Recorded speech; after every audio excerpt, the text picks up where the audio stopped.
Nama Tuhan, Shalom. Kayaknya tahun ini saya baru kali ini ya.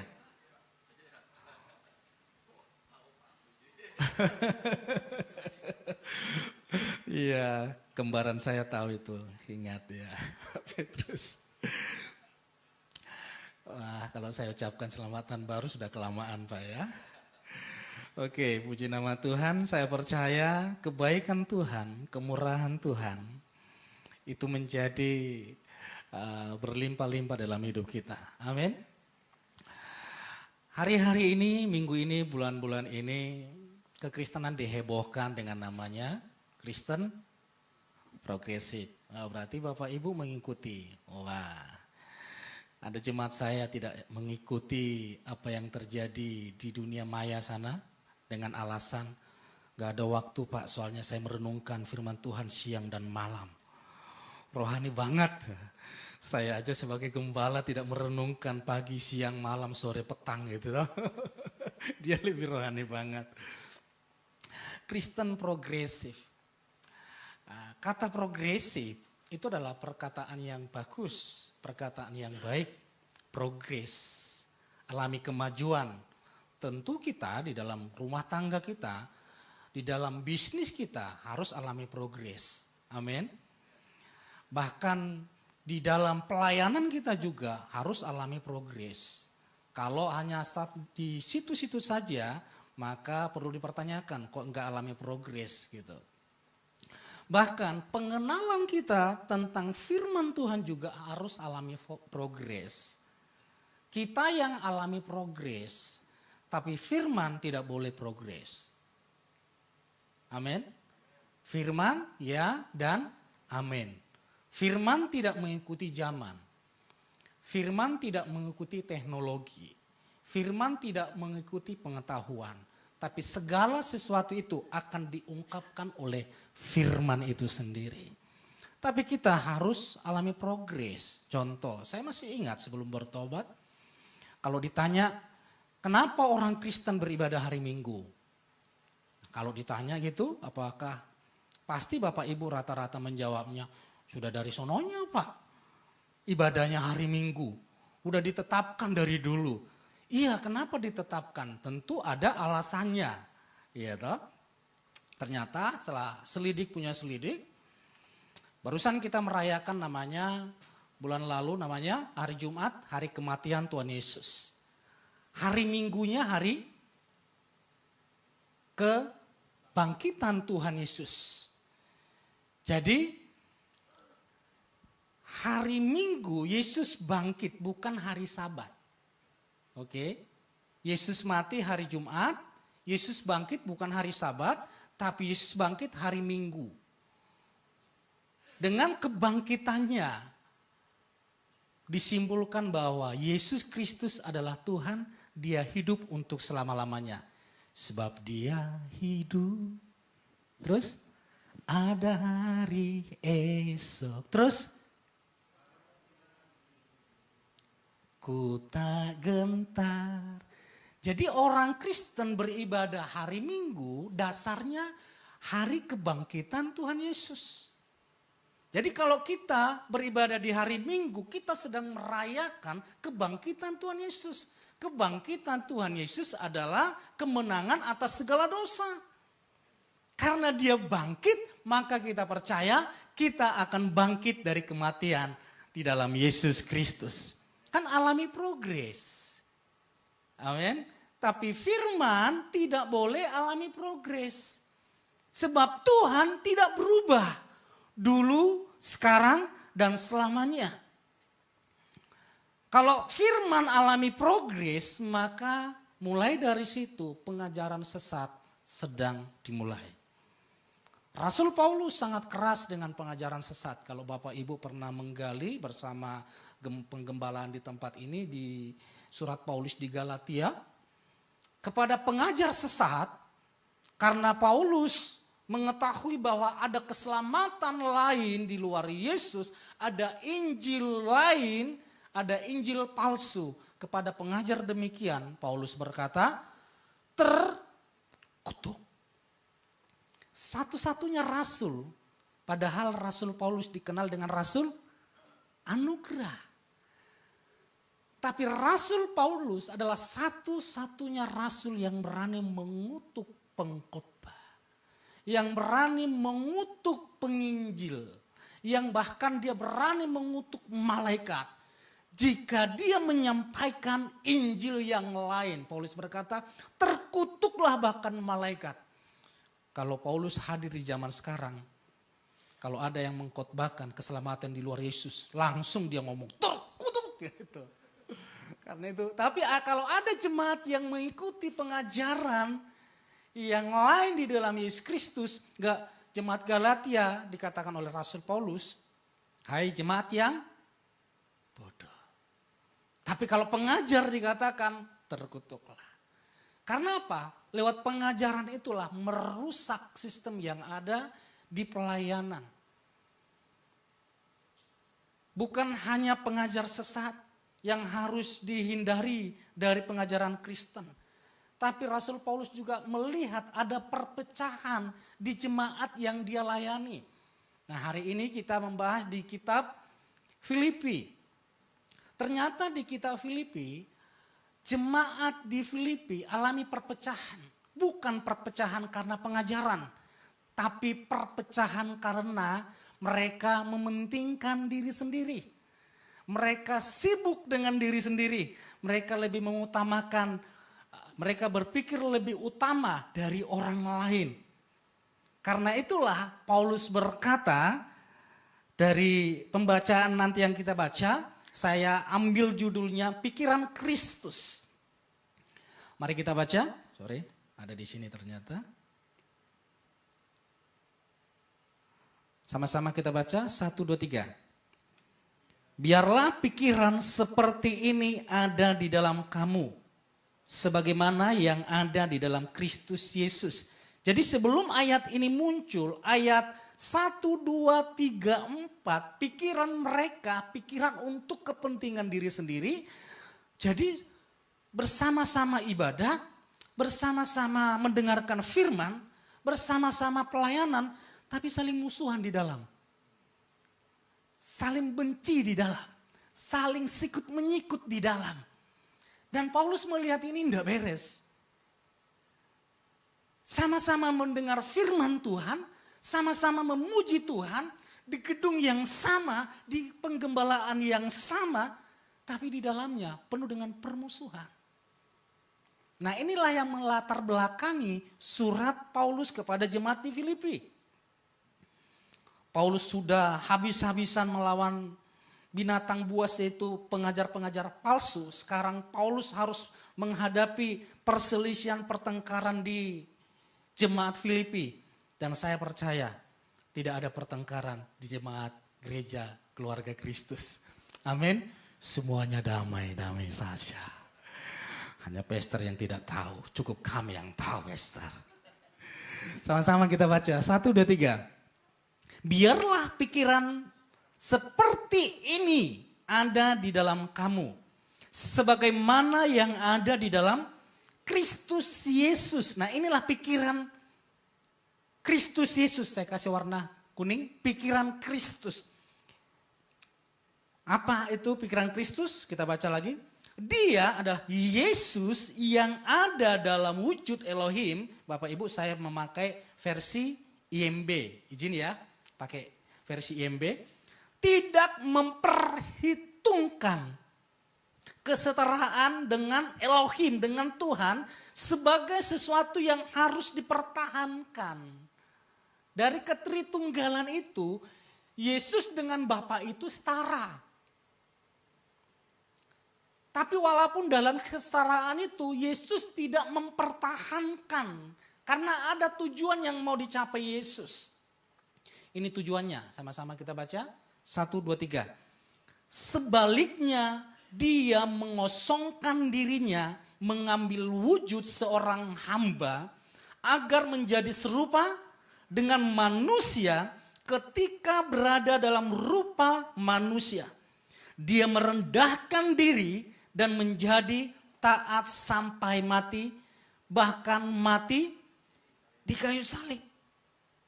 Dari poin ini, Apa yang ada di dalam pikiran Kristus? Yang pertama adalah yang ada di dalam pikiran Kristus merendahkan diri. Di ayat sebelumnya dikatakan bagaimana Yesus mengosongkan diri. Arti mengosongkan diri itu Bapak Ibu bukan meninggalkan ketuhanannya di surga. Banyak pemahaman kita selama ini, Yesus meninggalkan ketuhanannya di surga, lalu datang menjadi manusia. Dia adalah manusia sepenuhnya, bukan. Waktu Yesus datang ke dunia, dia sepenuhnya Tuhan, katakan amin. Bukan ketuhanannya tinggal, tapi dia membatasi dirinya. Dia menjadi terbatas.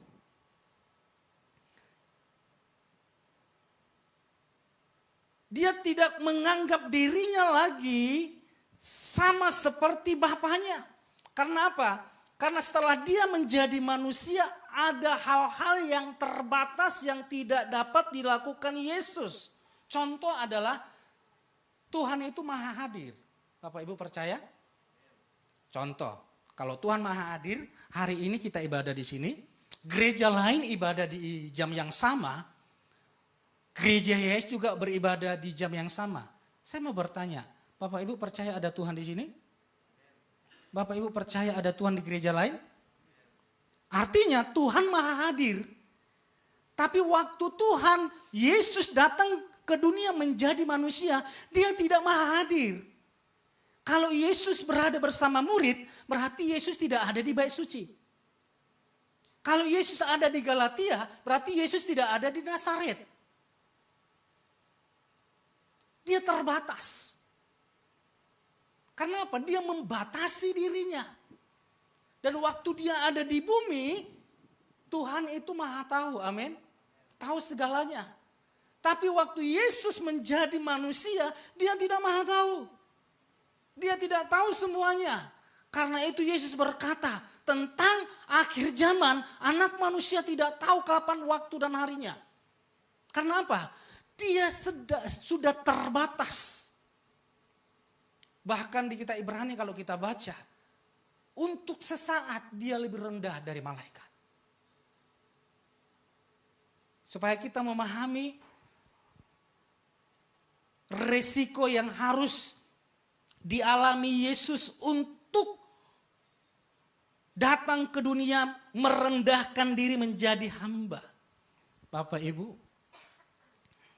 kalau Tuhan menjadi manusia, itu sudah tindakan yang serendah-rendahnya. Tuhan menjadi manusia saja itu sudah tindakan yang paling rendah. Apalagi menjadi hamba.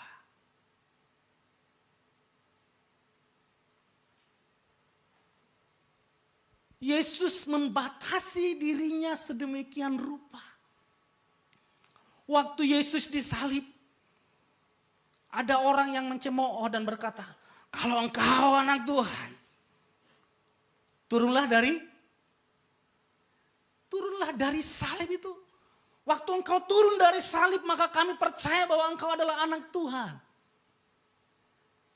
Saya mau bertanya kepada Bapak Ibu, bisa enggak Yesus turun dari salib? Sangat mudah. Sangat mudah. Waktu Yesus turun dari salib, mau apa lo?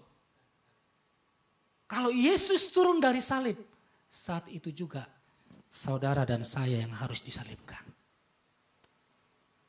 Supaya kita tidak disalibkan, tidak terkutuk, maka Yesus menahan diri di atas kayu salib. Terlalu mudah dia untuk keluar dari salib itu. Tapi karena dia telah merendahkan dirinya, nanti poin selanjutnya ada goal yang mau dicapai.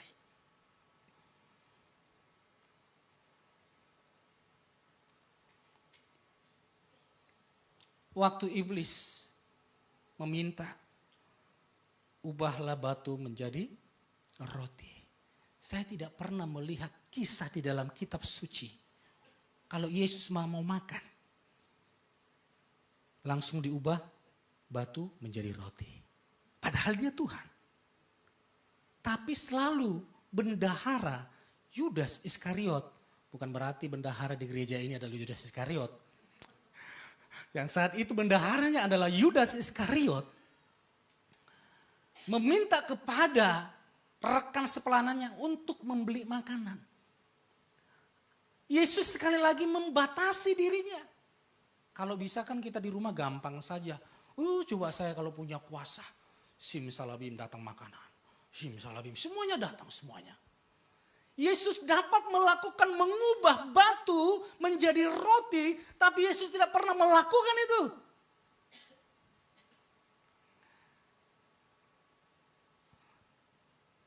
Lawan kata merendahkan diri adalah menyombongkan diri.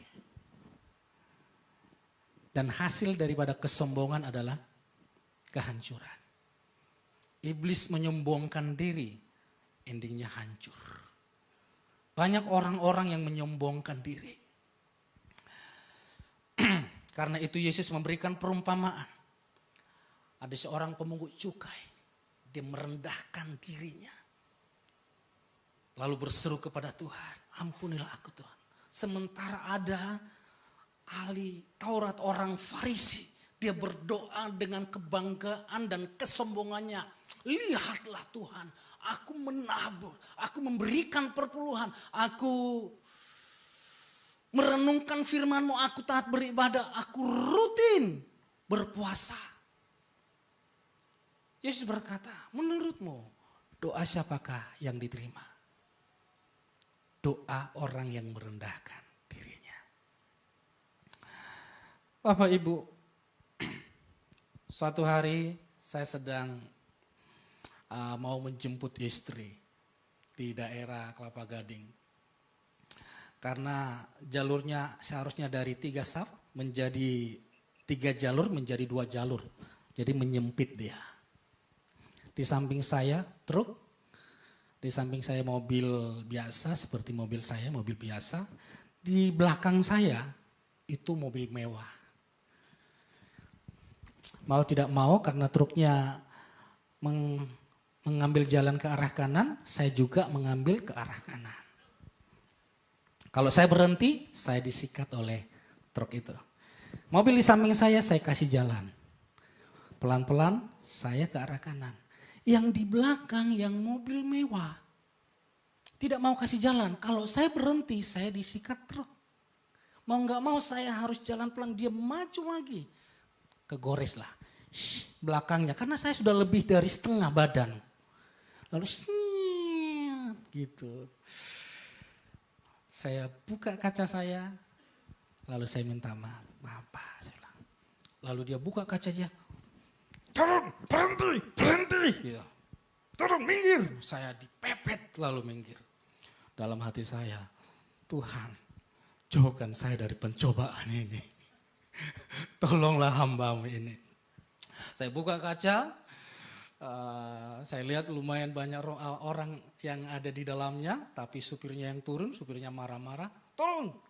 Kaca saya turunkan, lalu dia marah-marah, dia maki-maki saya. Panjang lebar, saya diam aja sambil doa dalam hati saya. Lalu saya jawab, terus semuanya Bapak apa? Ganti rugi dong, ganti rugi. Dia bilang gitu. Kok bisa ganti rugi? Dia cerita panjang lebar lagi. Saya jawab dengan satu pertanyaan aja. Terus mau Bapak apa? Lu kan saya sudah jelasin tadi. Menurut Bapak saya salah. Bapak pikir karena saya minta maaf saya salah. Saya minta maaf karena mobil saya rusak, mobil Bapak juga rusak. Sama-sama ya udah kita damai. Enggak gini-gini. Itu ada pos polisi. Itu ada CCTV. Ayo. Marah-marah. Dasar nggak bisa. Setir dia pergi jalan. Karena dia tahu dia yang salah. Karena dia berpikir mobil saya ini dibandingkan mobil dia mobilnya lebih mahal, lebih mewah gitu ya. Sehingga mau ditekan tidak bisa. Banyak orang hanya punya harta segelintir saja sombongnya tidak ampun itu. Minta ampun itu. Di pinggir jalan. Kamu tidak tahu kalau saya adalah adik jenderal. Kamu tidak tahu kalau saya adalah adiknya gubernur. Kamu tidak tahu kalau saya adalah keluarga dari DPR gitu.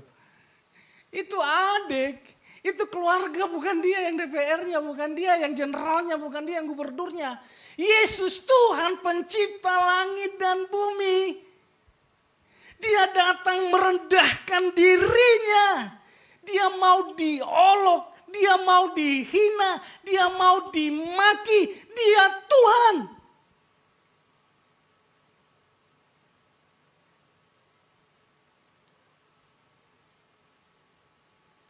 Dia mau melayani kita. Saya kalau merenungkan cara berpikir Tuhan, itu yang sedang disampaikan oleh Rasul Paulus. Apa yang kau banggakan, hai jemaat Filipi?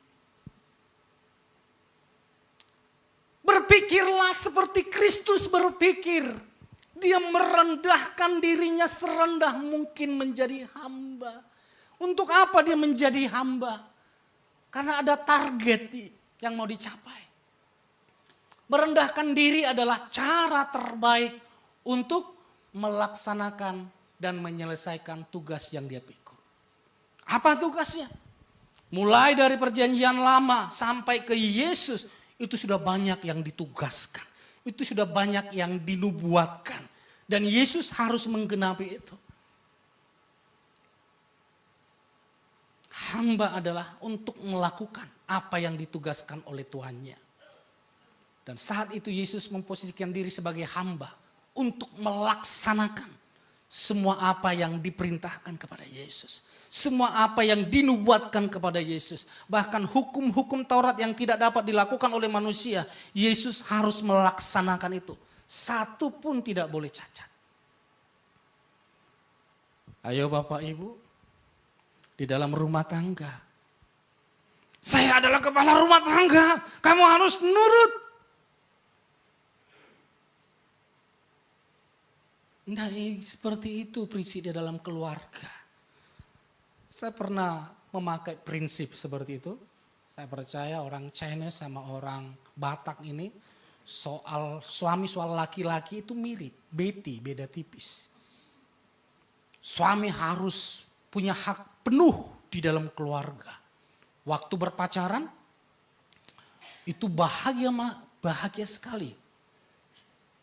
Hujan pun kami tempuh. Sakit-sakit pun ditempuh, bertemu, kangen.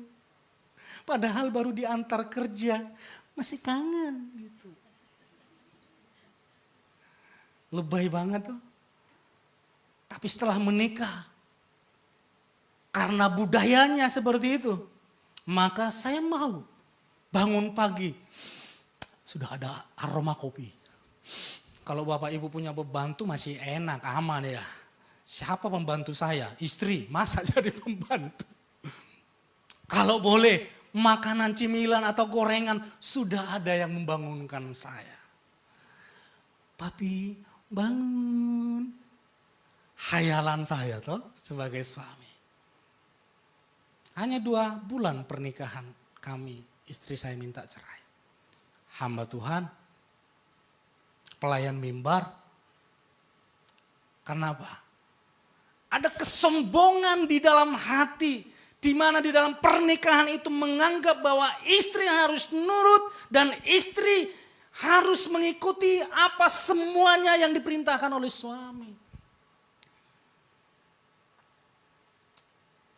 Suami harus menang, tidak boleh kalah.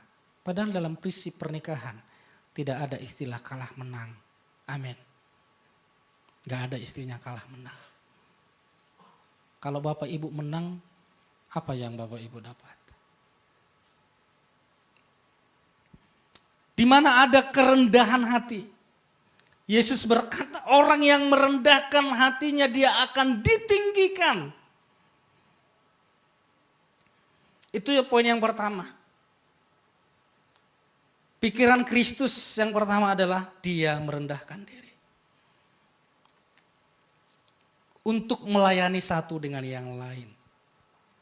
Saya percaya di gereja ini adalah orang-orang yang humble, Orang-orang yang mau merendahkan diri untuk melayani satu dengan yang lain, bukan untuk dilayani.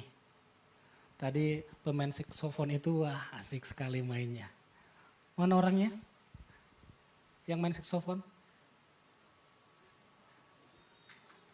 Tepuk tangan dong.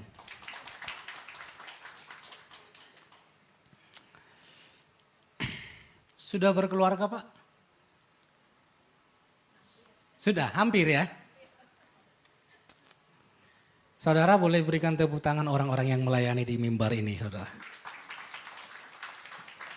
Orang yang melayani di mimbar punya prinsip, dipanggil untuk melayani. Bukan hanya di mimbar, saudara Bapak Ibu juga duduk di sana dapat melayani. Katakan amin. Semua kita dipanggil melayani. Tidak ada yang tidak melayani. Semua harus melayani. Hanya punya bagian masing-masing. Yang terakhir. Kita baca sama-sama, 1, 2, 3. Sebaliknya, dia mengosongkan dirinya, mengambil wujud seorang hamba, agar menjadi serupa dengan manusia. Ketika berada dalam rupa manusia, dia merendahkan diri dan menjadi taat sampai mati. Bahkan, pemain keyboard saja boleh maju ke depan. Dari ayat ini saya ambil poinnya adalah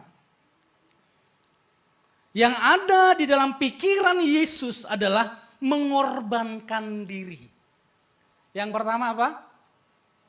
Merendahkan diri. Yang kedua, mengorbankan diri. Pengorbanan adalah satu-satunya cara untuk menyelamatkan dan memulihkan hubungan. Di Roma 5, coba main Diki. Di Roma 5 ayat yang ke-10 dikatakan di sana. Dengan kematian Yesus Kristus memperdamaikan kita dengan Tuhan. Jadi Yesus menebus kita dari siapa? Banyak orang berkata, Yesus menebus kita dari iblis. Tidak ada urusan Tuhan ke iblis. Yesus menebus kita dari murkanya Tuhan. Karena kita berutang kepada Tuhan. Maka utang itu harus dilunasi oleh Tuhan Yesus. Dengan kematiannya maka ada perdamaian. Maka ada kedamaian. Dengan kata lain, keselamatan, kedamaian hanya ada di dalam pengorbanan Tuhan Yesus. Di luar Yesus tidak ada keselamatan. Di luar Yesus tidak ada pendamaian. Hanya ada di dalam Yesus, katakan amin. Jadi jika ada pengajaran yang berkata ada keselamatan di luar Yesus, menurut ayat ini, itu adalah pengajaran sesat. Banyak orang berkata, terus kalau orang berbuat baik, rajin beramal, rajin beribadah, apakah tidak masuk surga? Nah, konsepnya seperti ini Bapak Ibu. Seolah-olah Yesus yang mendorong, yang memaksa manusia itu masuk neraka. Seolah-olah kalau orang tidak percaya kepada Tuhan Yesus, baru masuk neraka. Kalau percaya Yesus baru masuk surga. Seolah-olah konsepnya karena tidak percaya Yesus, maka ketidakpercayaan kita kepada Yesus itulah yang membawa kita ke neraka. Salah. Karena konsep yang benar adalah tanpa Yesus mati di atas kayu salib, kita seharusnya semuanya masuk neraka. Katakan amin. Jadi bukan karena Yesus mati di atas kayu salib, baru kita percaya, yang tidak percaya di neraka, yang tidak percaya ke neraka, yang percaya masuk surga. Itu konsepnya salah. Karena tanpa Yesus datang ke dunia, semua manusia, baik yang jahat, baik yang rajin beribadah, apapun semua manusia pasti harus masuk neraka. Itu konsepnya dulu. Sehingga Yesus datang merendahkan dirinya menjadi hamba untuk melaksanakan semua apa yang ditugaskan. Dan dia mengorbankan diri. bukan dikorbankan, tapi mengorbankan dirinya. Supaya apa? Karena cuman pengorbanan Yesus satu-satunya jalan keselamatan.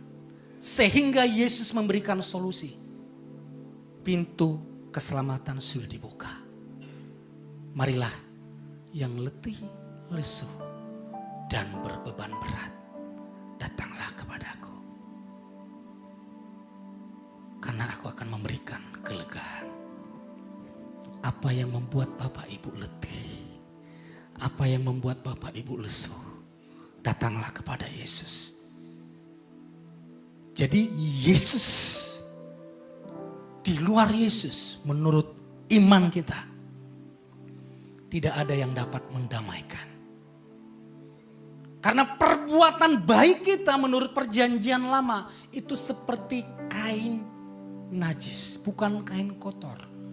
Banyak hamba Tuhan mengatakan perbuatan baik kita seperti kain kotor. Kalau kain kotor itu bisa dicuci, dibersihkan. Tapi kalau kain najis itu dibakar dan dibinasakan. Itu perbuatan baik. Tapi Yesus datang mengorbankan dirinya untuk keselamatan saudara dan saya. Tanpa pengorbanan tidak ada pendamaian. Ada seorang ibu datang kepada saya, Pak, saya tidak tahu mau melakukan apa lagi. 3 kali saya berusaha bunuh diri, 3 kali gagal, Pak. Itu tidak tahu itu obat tidur berapa ratus biji saya makan. Sehingga berminggu-minggu bahkan mungkin 1 bulan lebih saya terkapar terus di tempat tidur. 3 kali saya berjuang. Karena saya merasa tidak ada gunanya untuk hidup. Berseru kepada Tuhan tidak ada jalan keluar. Suami tidak peduli. Tidak ada gunanya. Lalu saya berkata, Ibu tidak tahu apa yang sedang Ibu lakukan. Apakah Ibu tidak sadar Ibu sedang berkorban? Apakah Ibu tidak sadar Ibu sedang mengorbankan diri Ibu untuk siapa? Siapa yang menyekolahkan? Bahkan sekarang anak pertama, anak kedua kuliah. Ketiga, keempat sekolah dengan baik.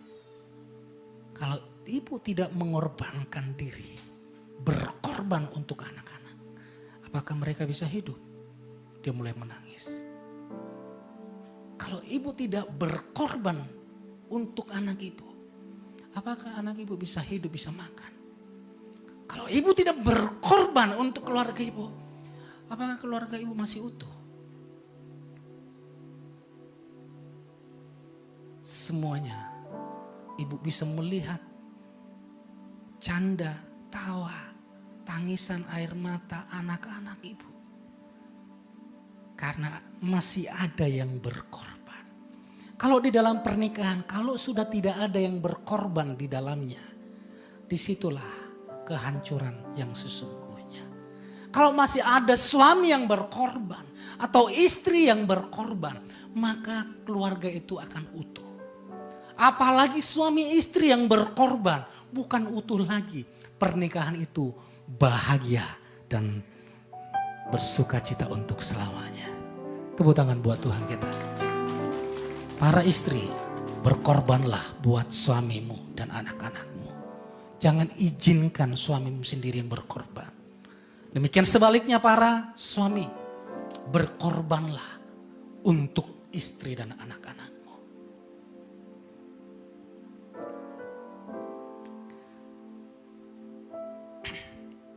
Ada satu kisah yang sangat menarik, pemain musik boleh maju ke depan. Orang Kristen yang berada di India, mungkin Bapak Ibu sudah mendengar kisah ini. Karena di sana tidak boleh mengikuti keyakinan lain atau agama lain selain agama yang ada di India sana. Kalau mereka mendapati, maka mereka akan diintimidasi, dihakimi. Dan saat itu juga harus diputuskan, tinggalkan keyakinanmu dan tetap kepada keyakinan yang lama di India ini. Jika tidak, sama seperti bangsa Israel akan dirajam batu atau dibunuh, disiksa seluruhnya di sana. Lalu ketemulah satu keluarga, suami, istri dan anak-anaknya di satu desa.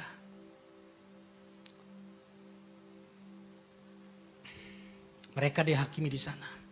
Kepala desanya menjadi yang membuat keadaan semakin ricuh.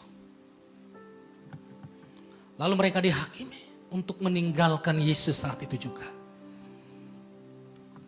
Jika engkau tidak meninggalkan Yesus hari ini, detik nih, maka seluruh orang desa akan siap membunuh anak-anakmu. Lalu dia tidak menjawab, hanya mengangkat pujian. Sama-sama kita angkat. I have decided to follow Jesus, no turning back. Bapak Ibu, no turning. I have decided. I have decided to follow Jesus, no turning back, no turning back. Saat itu juga anaknya dibunuh. Masih diberikan kesempatan. Jika engkau mau menyangkal Tuhan Yesus, engkau dan istrimu akan dibebaskan. Dia tidak menjawab dan bernyanyi, I have decided to follow Jesus, no turning back, no turning back. I have decided to follow Jesus, no turning back, no turning back. Saat itu juga istrinya dibunuh. Saya berikan kesempatan yang terakhir untuk engkau boleh selamat.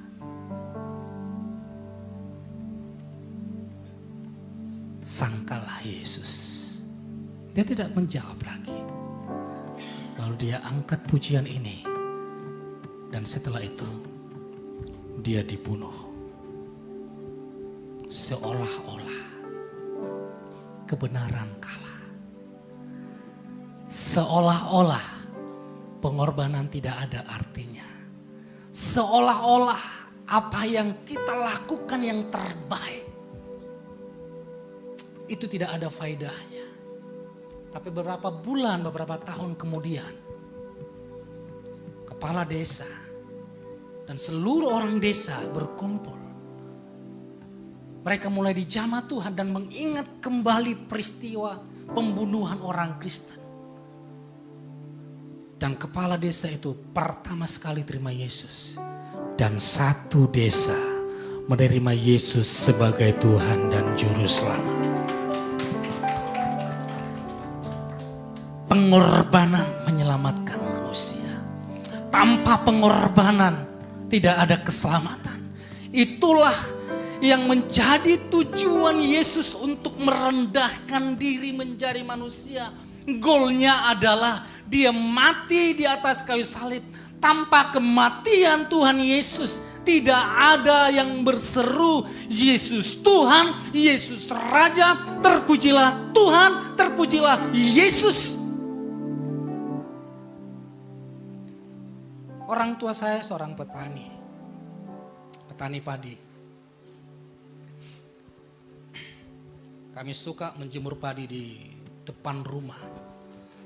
Lalu untuk benih padi, itu berbeda dengan padi-padi yang lain. Dijemur lebih lama, hampir 2 kali lipat daripada padi yang dijemur untuk dikonsumsi. Setelah dijemur, baru dibersihkan lagi sehingga tinggal benih yang terbaik.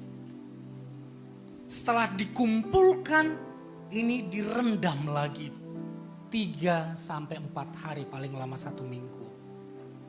Harus sampai mati benih itu. Dan ditanam. Sehingga muncullah padi-padi yang jauh lebih banyak lagi. Yesus anak domba Elohim, anak domba Tuhan harus mati di atas kayu salib. Sehingga lahirlah kita anak-anak Tuhan. Bukan hanya satu yang lahir. Di kitab Wahyu dikatakan berlaksa-laksa, bahkan tidak terhitung jumlah orang yang percaya, yang memuji, menyembah Tuhan di surga. Yesus menuai dari pengorbanannya. Saya percaya apa yang Ibu korbankan untuk gereja ini. Saya sangat terharu dengan perkataan hamba Tuhan waktu saya belajar pelayanan. Dia berkata seperti ini. Apa yang aku tabur di dalam Tuhan, pasti aku tuai. Apa yang aku lakukan di dalam Tuhan, pasti aku tuai. Itu adalah prinsip firman Tuhan. Yesus, Bapa memberikan anaknya. Dia menuai anak yang banyak. Katakan amin. Mari Bapak Ibu, kita sehati sepikir, merendahkan diri. Tidak ada yang merasa lebih utama satu dengan yang lain. Tapi yang lain itu adalah penting. Dan kita berkorban untuk keluarga, untuk rumah tangga, untuk pasangan, dan untuk gereja. Seolah-olah Yesus gagal mati di atas kayu salib. 3 hari tidak ada terjadi apa-apa. Seolah-olah gagal. Tapi pada hari yang ketiga, dia bangkit dan menyelesaikan segala sesuatu. Katakan amin. Mari Bapak Ibu boleh bangkit berdiri.